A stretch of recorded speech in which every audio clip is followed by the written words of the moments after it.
Hey guys, it's Lefty from 643 Productions welcoming you to another Battlefield 3 gameplay commentary, and today we are going to be talking about the Close Quarters DLC set to be released this June for the Xbox 360, PlayStation 3, and PC platforms of Battlefield 3, and I'm going to be talking about why I am not, repeat, not going to be buying this DLC, and why you should not, repeat, should not either. So keep your mouses hovered over that like and favorite button. You know I like it when you love it, but I especially love it when you like it. And this video starts right now.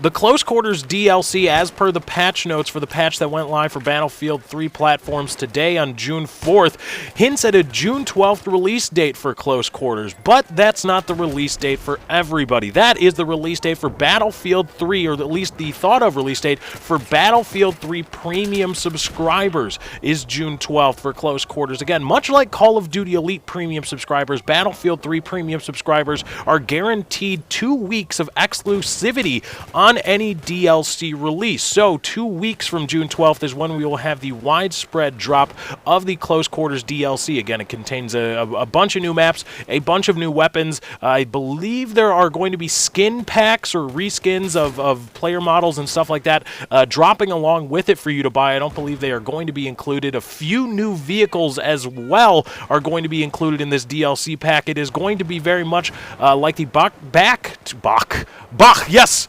Johann Sebastian Bach is also involved in the Battlefield 3 and EA's DICE's second DLC pack for Battlefield 3.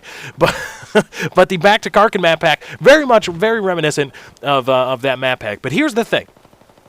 I'm not going to buy it. I am not going to pay for Battlefield 3 Premium. I am not going to buy the Battlefield 3 any more Battlefield 3 DLC, not limited to, including but not limited to the Close Quarters DLC. I'm not going to buy it. And, you know, a lot of people might think that this is just me pissing and moaning about things that I have perceived to be wrong with the game, etc., etc. But this, I'm trying to speak to a larger point, and I guess the larger point would be the, 600 or 700 people that are going to watch this video. Probably not many more, but hey, again, keep your mouses hovered over that like and favorite button. Likes and favorites do help me out, and they do help get the message out there, as do shares via Facebook and Twitter. So if you are somebody that agrees with me on this topic, if you are somebody that feels the same way I do, please do not be shy about sharing this with other people, sending this to other people, say, hey, check this out. Again, this is not like a movement kind of thing, but I want people to be aware. I want the community, and this is the larger point, I want the community to be aware of the power they have as consumers, because in this business, in the video game business, and it is a business, and for AAA developers and AAA publishers like EA and like DICE, this is a $1 billion a year business. We are the lifeblood. We, the consumers, are the cash flow. We are the people that make that business profitable, and so the best way to effect change is to speak with our wallets. Once you do that, once you start attacking, once you start hitting DICE and EA and the snooty community manager that DICE has involved, and the snooty, programmers that say, oh, shut up, community, shut up and buy our shit.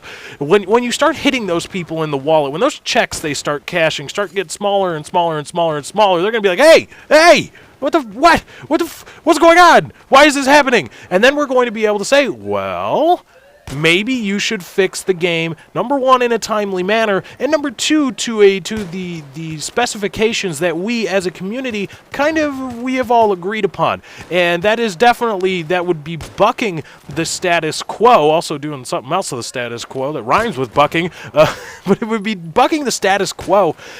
But I think that would be a very, very, very healthy thing for this community. And so I am going to start it.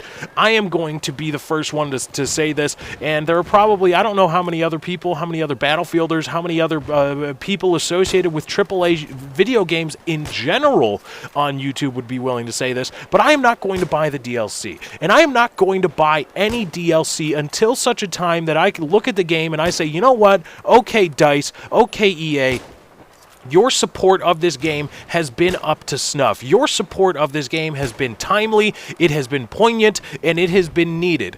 And at such a time, I will buy the DLC, but not a second sooner. I am not laying out another dime for this game. Pwnstar and a few other people enacted a movement to try to talk to the developers. We're going to talk to them, damn it, and we're going to do stuff. And I applauded that, and I said, fuck yeah, fucking A right. That's awesome. But then I realized very quickly that, Pwnstar just kind of got the runaround, and for some reason he appeared more than happy to get the runaround from Jinto and just, get the from Jinto and all that stuff, and nothing was really said, and nothing was really changed. It was just kind of a rehashing of the bullshit rhetoric that DICE had been spewing up until this point. Yes, we realize the M26 mass dart glitch is game-breaking to a certain extent, but are we going to patch it? Well, when we have DLC to hawk to you, yeah, we will. No, that should have been patched immediately. That, once it was found to have been prevalent and as powerful as it was, that should have been patched immediately. So should the suppression glitch. Well, not the glitch, but that was intended by DICE, but so should have the suppression. Once the community was so quickly outraged by the amount of suppression that came out of nowhere in the first patch, the first huge title update for this game, they should have patched it immediately. They should have rolled it back. DICE should have and said, oh, okay, we're sorry. But no, we have to wait months for a patch. And what's more, the only thing that is going to get the patch rolling is DLC when they have more product to hawk to us. That's crap. I'm sick of it. I'm done supporting it. And that is why I am not going to buy any more DLC until I believe that this game, again, has been patched to a level that I see fit, to a level that I believe is necessary. And I want everybody else, if you feel the same way, like and favorite this video, send this video out, and I want you to do the exact same thing. Throw up the giant middle finger to EA and DICE and say, no,